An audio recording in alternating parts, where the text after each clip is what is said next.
Welcome. In today's quick guide, I'll show how to allow mentions from everyone on the Instagram app on your PC, especially with the latest update where some settings have moved around a bit.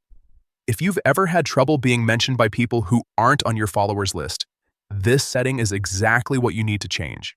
Let's jump right into it. First, go ahead and open the Instagram app on your PC. Make sure you're logged into the account you want to adjust.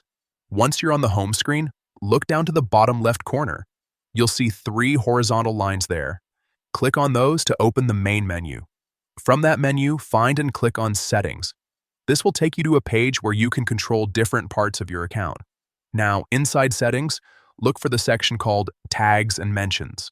Click on it to open more options. Here's where the important part comes in. Under the Mentions section, you'll see a few choices that control who can mention you. By default, this might be set to people you follow or your followers only. To allow anyone on Instagram to mention you, simply select Allow Mentions from Everyone.